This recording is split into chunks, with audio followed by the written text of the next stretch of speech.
दोस्तों नमस्कार। अब तक के हमने वीडियो में इकाई के अंक को ज्ञात करने का तरीका सीखा। आज संभवतः ये इकाई का अंक ज्ञात करने की ये संभवतः अंतिम क्लास होगी। आज भी हम कुछ प्रश्नों का अभ्यास करेंगे, तो आइए देखते हैं कि प्रश्न क्या है। आज का जो पहला प्रश्न है, देखिए,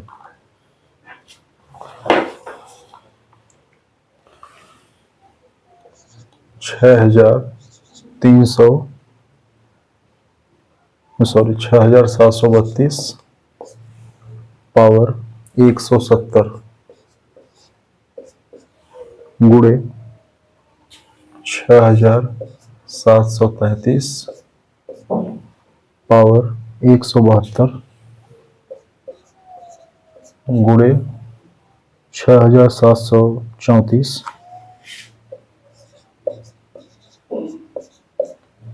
पावर 174 गुणे 6735 और सॉरी ये 36 है, पावर 176। इसमें कह रहा है कि इकाई का अंक बताइए। तो देखिए, यहाँ पे इकाई का अंक 2 है, यहाँ पे 3 है, यहाँ पे 4 है और यहाँ पे 6 है। तो यदि यहाँ पे 2 है तो आपको पता है कि हमें घात में 4 से भाग देना पड़ेगा। तो आप 170 में 4 से भाग देंगे तो आपको शेषफल 2 मिलेगा। गुणे यहाँ पे 3 है, तो पता है कि 3 के केस में भी आपको क्या करना होता है, आपको घात में 4 से भाग देना होता है। तो आप 172 में 4 से भाग देंगे, शेषफल कितना आएगा, शेषफल 0 आएगा। तो जब 0 आएगा, घात में 4 से भाग देने पे जब शेषफल 0 आएगा तो आप चौथी घात को कंसीडर करते हैं, ठीक है। गुणे यहाँ पे देखिए 4 है, तो 4 के केस में मैंने बताया था कि घात यदि विषम होगा तो 4 आएगा और घात यदि सम होगा तो इकाई का अंक 6 आएगा। तो यहाँ पे घात जो है सम संख्या है, तो यहाँ इकाई का अंक 6 आएगा। अगला देखिए, यहाँ पे क्या है, यहाँ पे इकाई का अंक 6 है। तो यदि किसी संख्या की इकाई का अंक 6 हो तो पावर में कुछ भी हो, इकाई का अंक हमेशा 6 आता है, ठीक। तो देखिए, ये 2 दूनी 4 और यहाँ पे देखिए 3 के घाते 4, इकाई का अंक क्या होगा, 1 होगा। 6 गुणे 6। अब आप इसका गुणा कीजिए। 4 1 का 4, 4 छंग 24, इकाई का अंक 4 और इस 4 का गुणा यहाँ करेंगे, 4 छक्के 24। तो इकाई का अंक कितना आया, 4 आया।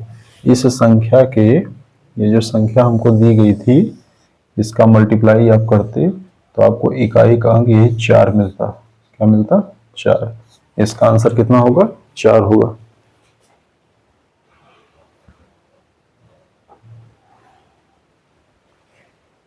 नोट कर लीजिए।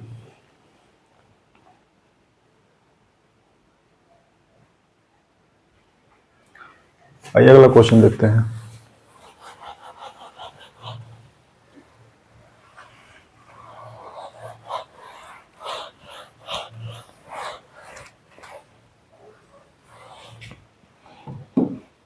देखिए क्वेश्चन क्या है,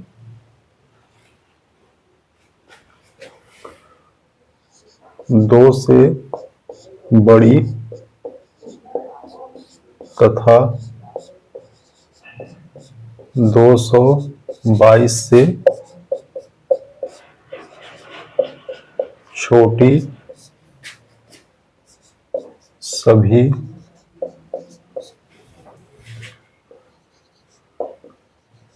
अभाज्य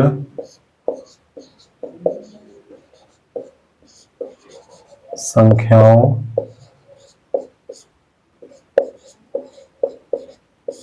के गुणनफल में इकाई का अंक बताइए। क्वेश्चन कर रहा है कि 2 से बड़ी तथा 222 से छोटी सभी अभाज्य संख्याओं के गुणनफल में इकाई का अंक बताइए। तो 2 से बड़ी अभाज्य संख्या तो हम जानते हैं, यदि क्वेश्चन में कह रहा है कि 2 से बड़ी अभाज्य संख्या, इसका मतलब 2 नहीं लेना है, तो लेना क्या है 3, 5, 7, 11, 13, 17, इसी तरह कहाँ तक 222 से ठीक पहले जो अभाज्य संख्या होगी वो हमें लेना है। ठीक है, तो देखते हैं, इसका मल्टीप्लाई करिए।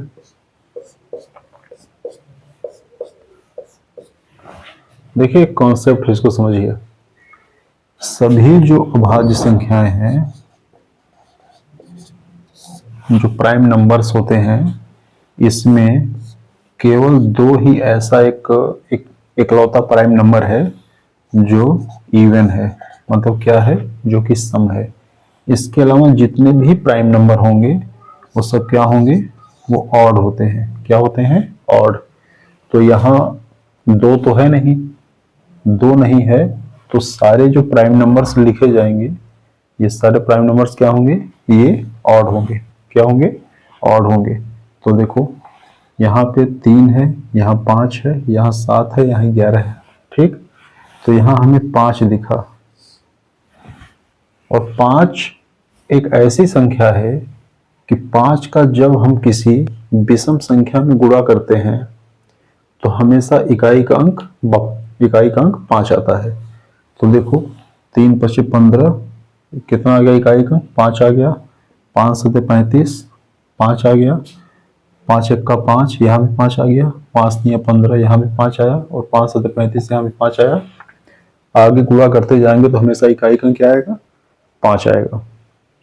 तो यहां से 2 बात आप समझिए। यदि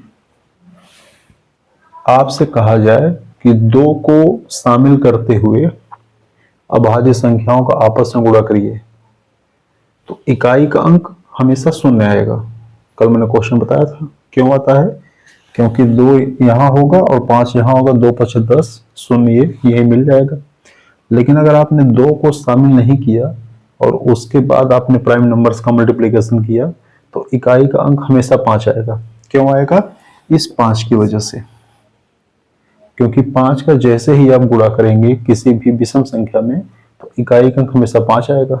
ठीक है, तो इस प्रश्न का उत्तर क्या था, इस प्रश्न का उत्तर था 5। लेकिन अगर कह देता कि 2 को भी शामिल कर लीजिए तब 0 हो जाता। ठीक है, नोट कर लीजिए।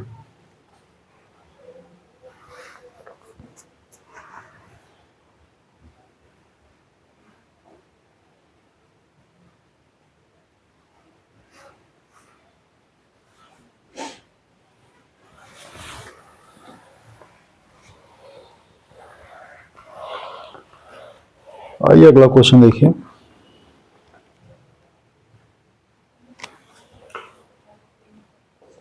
फैक्टोरियल 1 का स्क्वायर प्लस फैक्टोरियल 2 का स्क्वायर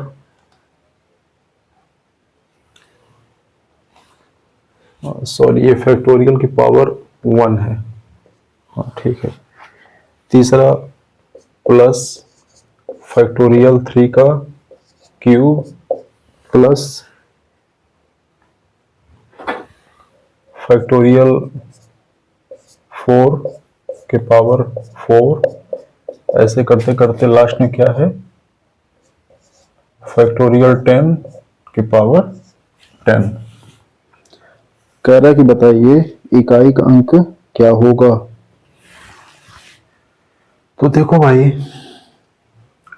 फैक्टोरियल 1 का मतलब होता है 1, तो 1 की पावर 1। फैक्टोरियल 2 का मतलब होता है 1 गुणे 2, मतलब 2 की पावर 2। फैक्टोरियल 3 का मतलब क्या होता है, 1 गुणे 2 गुणे 3, मतलब 6, तो ये 6 की पावर 3। फैक्टोरियल 4 का मतलब क्या होता है? 1 गुणे 2 गुणे 3 गुणे 4 मतलब 24 पावर 4। इसके आगे वाला टर्म क्या रहा होगा? फैक्टोरियल 5 की पावर 5।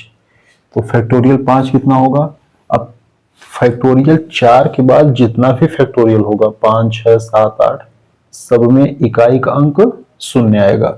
तो यहां रहा होगा 120 पावर 5। ठीक है, तो आगे के टर्म्स को हम नहीं लिखेंगे। क्यों? क्योंकि इसके बाद सारे जो इकाई के अंक होंगे वो शून्य आएंगे। ठीक है, यहाँ पे 120 है, शून्य है, पावर कुछ भी हो शून्य आएगा। इसके बाद 720 होगा, वहां भी पावर कुछ भी हो शून्य आएगा। तो हमें बेसिकली कहाँ तक कंसीडर करना है? यहीं तक करना है। हमें इकाई का अंक यहीं तक मिल जाएगा, इसके आगे हमें आवश्यकता नहीं है। आवश्यकता क्यों नहीं है? क्योंकि फैक्टोरियल 4 के बाद जो भी संख्या होगी तो वहां इकाई का अंक क्या होगा? वो शून्य होगा, और शून्य की पावर भी कुछ भी होगा तो शून्य ही आएगा। ठीक है, आइए देखते हैं। यहाँ 1 की पावर 1 तो इकाई का अंक 1 आएगा। यहाँ 2 की पावर 2 तो यहाँ पे 4 होगा। यहाँ 6 की पावर 3, 6 की पावर 3 अगर है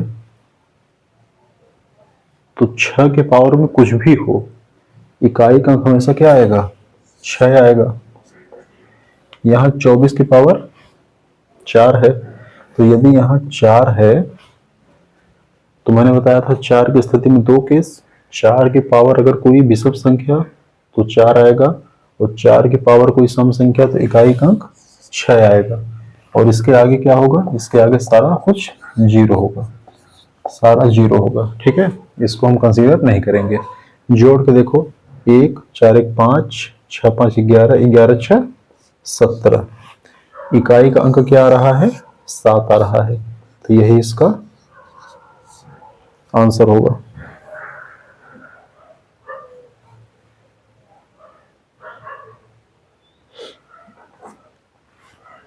नोट कर लीजिए इसको।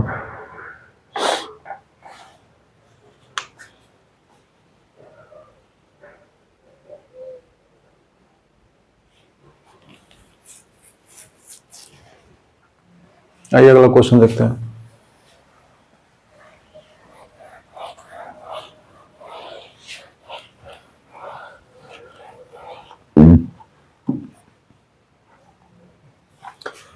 संख्या है 1 2 3 4 5 के, और पावर है इसके 72। कह रहा है कि के की क्या वैल्यू है? ये के की वैल्यू पूछ रहा है। कह रहा है कि इसके एक्सपेंशन में, इसके सॉल्यूशन में इकाई का अंक जो यूनिट डिजिट है वो कितना आ रहा है? 6 आ रहा है। कितना आ रहा है? 6।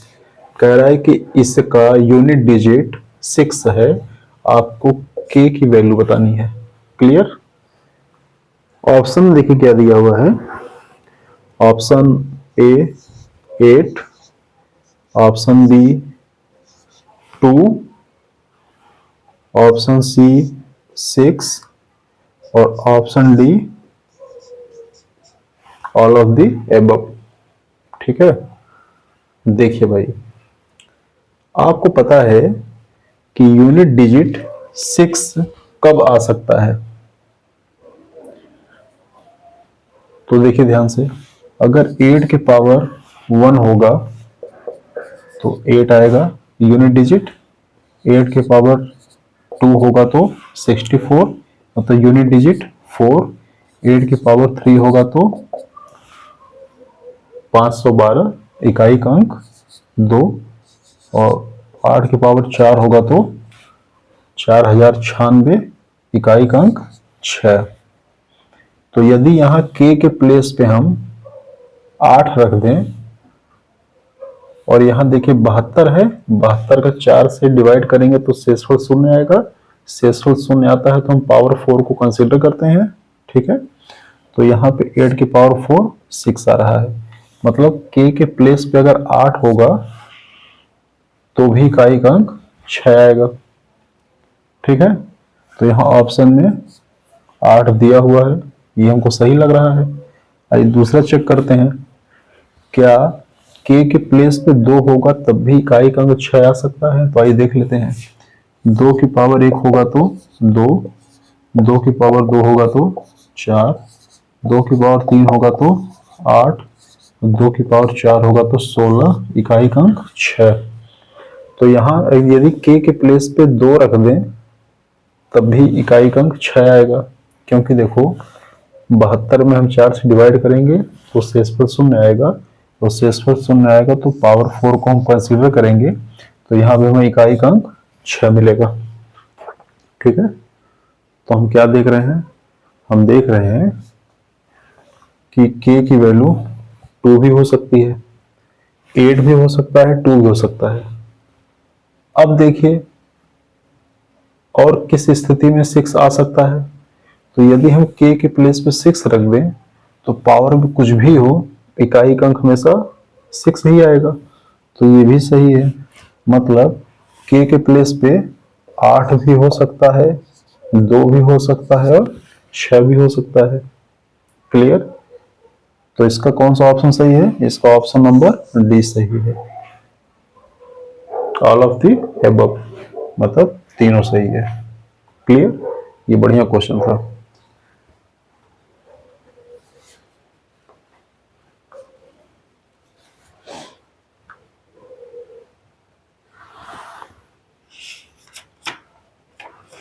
नोट कर लीजिए।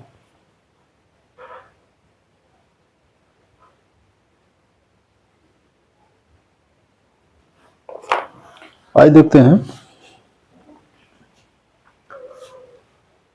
ये हो सकता है कि आज का अंतिम प्रश्न हो।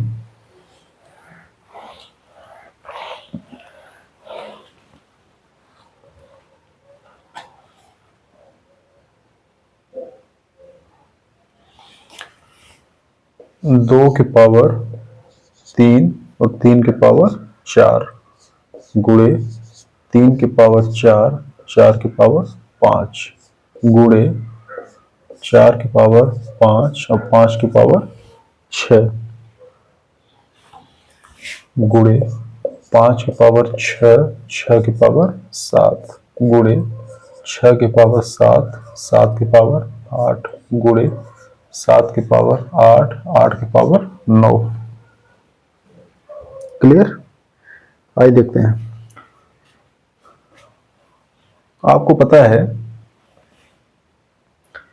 कि a की पावर m और इसके भी पावर अगर हम n लगा दें तो ये हो जाएगा a की पावर m गुणे n।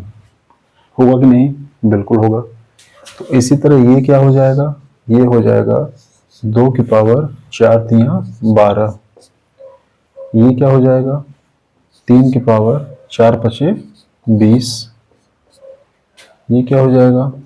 4 की पावर 6 पचे 30। ये क्या होगा? 5 की पावर 6 सते 42। और ये हो जाएगा 6 की पावर 7 बटे 56। और ये हो जाएगा 7 की पावर 9 बटे 72।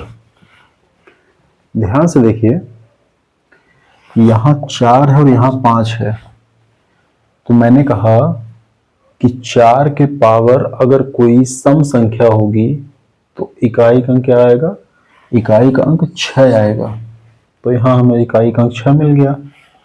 गुणे 5 के पावर कुछ भी होगा तो इकाई का अंक 5 ही आएगा, तो यहाँ हमें 5 मिल गया।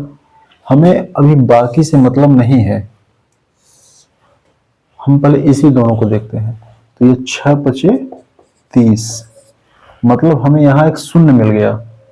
तो यदि हमें शून्य मिल गया तो इसके पहले और इसके बाद में चाहे किसी भी संख्या से गुणा हुआ हो कोई फर्क नहीं पड़ता, तो हमें इकाई का अंक क्या मिलेगा? हमें इकाई का अंक हमेशा शून्य ही मिलेगा। ठीक है, तो ये देखने में बहुत बड़ा सवाल लग रहा था, लेकिन इसको बहुत आसानी से हमने लगाया। हमें क्या करना था? हमें 4 और 5 देखने के बाद ये समझ जाना चाहिए था कि यहाँ पे हमें शून्य मिलने वाला है। ठीक है, तो हमने शून्य को ढूंढ लिया और हमारा काम हो गया।